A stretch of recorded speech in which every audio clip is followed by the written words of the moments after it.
So I'm back in the UK now, and I had a hell of a time getting to Belgrade Airport, which I will save for another day when I'm in isolation. But now I'm happy to be back in the UK. No thermal checks to get in. Just basically just show this piece of paper that I already filled out line.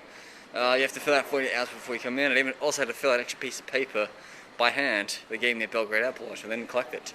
So it's going to make my way from the airport to Finchley, and then back into the city, back into other places, London. Yeah, but I'm gonna get on a train to Wales at like almost 9 o'clock, so I gotta be going. And also get this, right, it was like 10 quid to get the bus to Finchley, but then to get the bus all the way to Victoria was like 30 quid. I'm like, fuck that, I am not paying 30 quid to get to Victoria. I mean, literally, all I gotta do, like, when I get to Finchley is just make my way to Euston, and then I can get on the train back to Wales. Okay, I am on the bus, the Green Line bus that is going back to London City. The National Express stopped working about 2 weeks ago. Basically, I think they're still running buses around the country at limited rates, but they just stopped running to the airport, which was a bit dumb, because I stupidly just bought a National Express ticket for £10 to get eventually. And so now I've got to contact National Express and say, please give me my refund. Or just give me a bloody voucher. Because I've got to use National Express in a few weeks' time to get from like Liverpool to London, back, when I move back to London in a few weeks. Yes, so I'll be heading back to the city soon once we're getting ready to leave and all.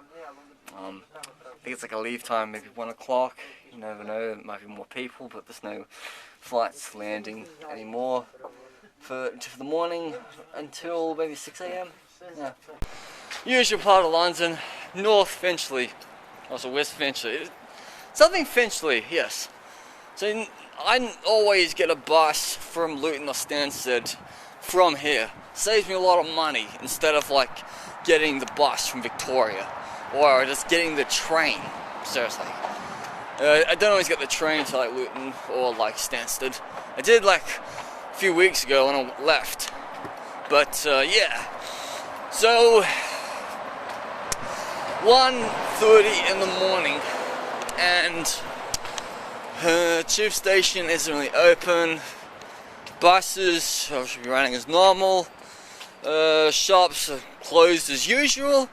Don't think there are any like food places, no, not restaurants, just basically we call them like just shops, corner shops, off licenses. Yes, that's what I want.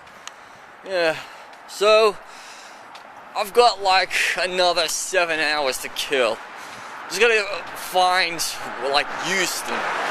I could easily walk all the way from here to Euston in a matter of hours. Just as long as nobody like tries to fuck around with me. Because literally, the last time I was walking around London at this type of time of the day, or of the morning, would have had to have been like earlier this year when I came back from Norway after I saw Dream Theater. So, yeah, it's good to be back in London earlier than like planned, but it's still locked down in England. But where I'm going in Wales, I don't think there is much of a lockdown. But literally, like, I've got to go straight to my house, my studio, my flat, whatever you want to call it, because like, I'm not allowed out there for like until at least Saturday. But like literally, because I arrived on Friday like a few minutes before midnight, and went through parcel control. Literally, I should be able to leave my house, my flat in Wales. Yeah, like leave a bit later. Like, no, sorry. What am I trying to say? I'm actually meaning I'm supposed to leave that flat on Friday at midnight, 2 weeks from now. But I've already got like, you know, bus and train tickets to get back to London in 2 weeks. But like by law, like literally I should be in this part of Wales right now, but like because of transport and all, I physically can't be there possibly. So I mean, they will give me like a day's grace period, like just get there, get a whole bunch of shit, pardon my language, and just get locked in, you know, for the next 2 weeks. So yeah, it's gonna be quite an interesting trip up to Wales today. It's coming out to 2:30 in the morning. Still dark here in London. Very cold. Yeah, I've got like 6 layers on. Could you believe it? I'm not wearing my gloves because my gloves got really like messy yesterday in that thing that happened in Belgrade. Yeah. So it shouldn't take me too long to get to Euston. So I mean, once I get to Euston, I have to like get my train ticket and have to kick around for a couple of more hours. But the good thing is, like, a police van drove by me and like they didn't stop and question me. Because literally in this day and age, like, you can actually get stopped on the street and ask like, well, why are you outside? Because normally everyone's supposed to have like a stay-home order. But I mean, if you're homeless, you know, you got a good reason. If you're traveling between places, you got a good reason. Like, if you're moving between places, you got a good reason. And if you're escaping a domestic, abuse, you know, domestic violence, you bloody got a good reason. So, this part of London I never really walked through. It's like Gloucester Square. It's like Westminster. I think the Angolan embassy isn't far from here, I guess. I know quite so many embassies in this part of town. But, yeah. I just walked past the Angolan embassy. And the funny thing was, I've known a lot more people from Angola, of Angolan blood, than people that have been to Angola. Yeah. So, like, literally, like, Angola is very expensive, just like Norway and Qatar and Japan. Because, I mean, everything is imported. But there are, like, cheap accommodations, which Johnny Blair, like, did do earlier this year, before the whole lockdown thing happened. But, yeah, I totally would love to go to Luanda, because there's a really big mausoleum of the first president. And he was the one who, like, liberated Angola from the Portuguese. See, when you walk past the embassies in London, you just get, like, ideas just like that for, like, future travel. I mean, I first came to London in 2011, walked past the Kyrgyzstan embassy, and then 6 years later, I'm in Kyrgyzstan. Or go past the Honduras embassy, then, like, 7 years later, I'm in Honduras. Life is just so unpredictable. You say that you want to go to some place, and you'll get there in life, even if it takes you 8 bloody long years. See, look, all the non-essential shops are closed, but they have the balls to leave the lights on, and all the videotape on that box things. So yeah, now closed, but you know, buy lingerie from online. People wasting all that electricity. I mean, yeah, if those lights on the trees be on, yeah, they got a good reason. Council of London pays for that. But I mean, the lights in your own building or the shop you own or lease out, that's your fault. Yep, here it is. Still happening 3 o'clock. Trying to find my way to Euston. See, with my phone not working so well, I just trust maps of the streets of London. Yeah. Well, the good thing is, I'm closing in on Euston. Kind of thinking I'm probably at least a kilometre or a mile away. Not too long to get to. Bad news is, I don't think it's like 4 o'clock right now. And so, I mean, if it is 4 o'clock, it just means I've got like 4 and a bit hours left into my train to Wales. You know, it's been quite daunting to walk on the streets of London right now. Nobody's bothered me. I've just had the usual, like, yelling out from, like, homeless people and swearing their heads off and thinking I've missed my bus. I'm like, no, man, I'm waiting for the train. Choo, choo, choo, choo, chugga, chugga, chugga, chugga, choo, choo. I got, like, 5 hours left until my train leaves. And I'm walking at a slow pace. I got a backpack on me, which is like really weighing me down, really hurting my shoulders. Mainly because, you know, I haven't been carrying a backpack around for much in like the last 2 weeks. I've just been like resting up in Serbia. But, and you know, coming up maybe 4 or 5ish, some small shops may be open. I know that Sainsbury's should be open at least 6:30, 7.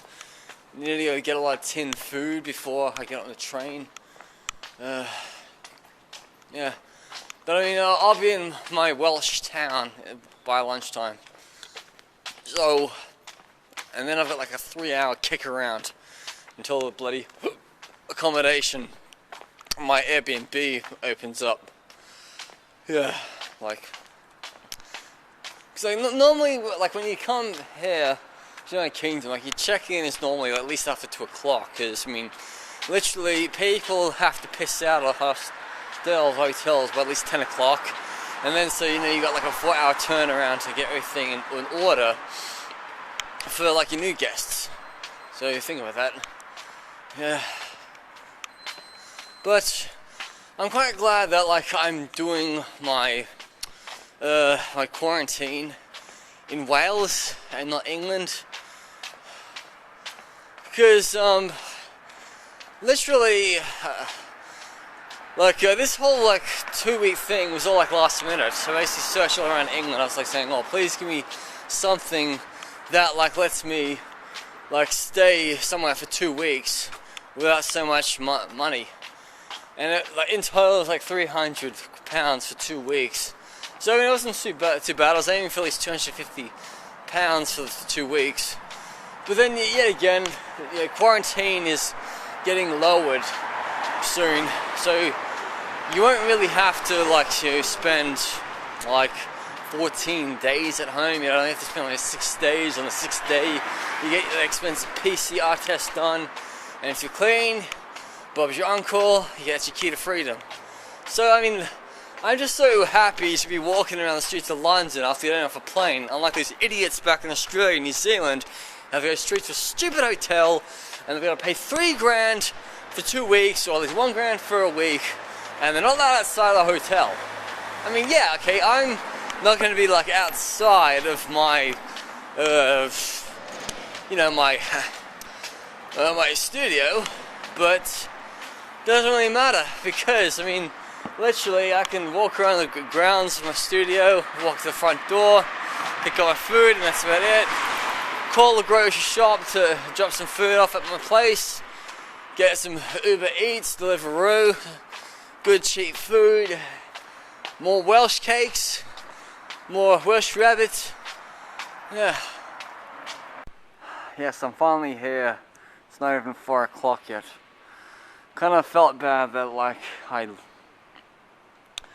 didn't leave Luton Airport until 2. That's what I should have done, but you know, it's still cold. You don't want to be kicking around. I mean, I've just walked from North Finchley to Euston. Just done a big like loop around. So, just waiting for this whole thing to reopen. Finally see the old pigeon every now and then. I'd love to use another one right there. Yeah. At work we always used to call the pigeons Bernice, like after like Bert, you know, from Bert and Ernie. You call his parrot pigeon Bernice. Like, Bernice, your move. Bernice, your move. Coming up to 6:30 now. I got a bag full of food. Got porridge, tuna, these like flat wraps, and what else? Tube of toothpaste, get the teeth clean as usual. Yeah. Oh yeah, and brown rice, like 5 packets of brown rice, microwavable. Do you think there is a microwave in my studio? If not, I'm gonna be pissed. I'm gonna eat like really raw rice. That's something gonna be good for me, I guess. But yeah. And also, it's so boring, like not having a power socket. I mean, my laptop really relies to be plugged into a socket to work. Without it, you know, I got no entertainment. My phone's 13%. I've turned that off until I get onto the train. So I need that 13% to tell me where I am staying for the next 2 weeks. Yes. As I'm wearing a mask, it's fucking up my glasses.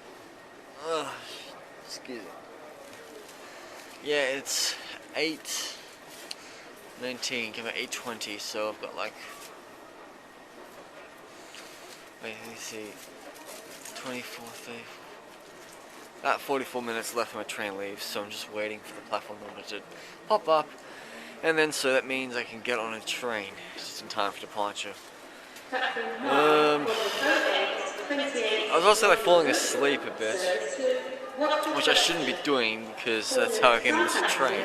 But also, I'm actually like the second last stop on this trip, so I've got to like make sure like I don't fall asleep.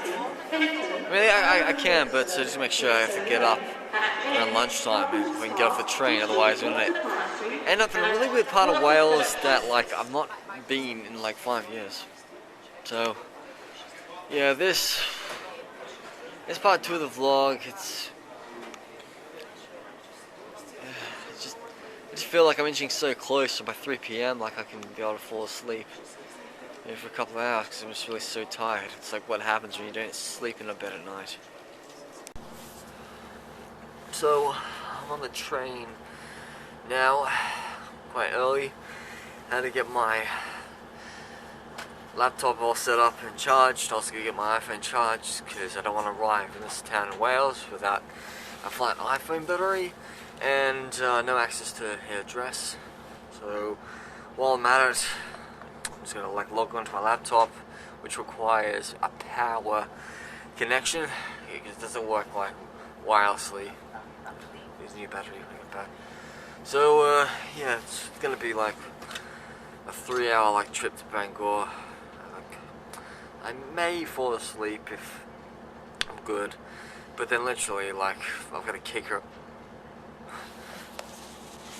Been on the train now for an hour, and I'm hardly anywhere near Wales. Like I just zipped past Brum, where I used to live, and I think I'm now heading towards Crewe, and there's Chester, which is like on the border with Wales. Yeah, so another 2 hours. So I'm just gonna get sleep now for a bit. Finally in Wales, slowly creeping up around the northern coast of the country. Should be getting to my destination less than an hour away. So anyway, I am finally in my studio in Wales, somewhere quiet. And the weird thing about this, I'm sharing this whole building with university students. It's okay though, you know, I'm much older than them, but they all get a bit crazy though, especially this time of the year. So the British government has basically just said, alright, like, when you do the form, they're like, alright, they ask you for your full name, your passport number, email address, then basically like there's like questions like, do you know where you'll stay for your first 14 days in the UK? Yeah. If you know that, like just write down. Do you provide the full address at your residence address? Do you plan on staying at this address? Like no, so because my address is in London, I'm not staying there. Where just you stay for your first 14 days in the UK? So just tell my address in Wales. When you arrive there the 28th, when you leave there the 12th. Are you exempt from self-isolation for the first 14 days in the UK? No. Because Serbia's not on the list. Will you travel to the UK as part of an alliance tour? No. Where are you traveling to stay in the UK? I'm a British citizen. Where we arrive in the UK? Yeah. What country are you travelling from? What operator are you travelling with? What is your flight number? What is your seat number? What countries have you been in and will you be in for 14 days before coming to the UK? I just had to put down us in Serbia and Macedonia for this time. When do you plan to arrive in the UK? You actually have to give the exact time you're going to arrive. You want to find something else. I'm just going to have my phone. The date of birth, your passport number, your passport expiry thing. Are you traveling? Your emergency contact, and you declare that Yeah. Basically, the information is correct and all. So I mean, there's nothing to stop from like UK health authorities from knocking on your door and checking that you're there. Because I mean, if you're not there, you can get fined like big time, like maybe up to $1,000. And I don't mind. Like I don't really want to like lose money on a fine. I just basically just want to stay here for the next 14 days and then continue on my life. When I get back to London in 2 weeks from now. Yeah. So it's just going to be really quite interesting how I'm going to work this all out. Oh wait. I just realised my laptop battery was flat and then I had to plug the whole thing on. Yeah. So I'm just kind of hoping this Wi-Fi works. If it doesn't work, well I mean... Well, that's me just writing books in the next 14 days. I just can't believe I didn't even bring any books. You know, I got some videos on my computer and all. I got other stuff to work on, like this vlogs. But yeah. So anyway, this is Over the Metalhead, over and out. Part 2 done. And what an amazing grazing plate I've got on arrival. Which I bought myself. Sliced ham, chili tuna, and chili flavored green olives on flatbread, and a little bit of Welsh cake to polish off. Mmm.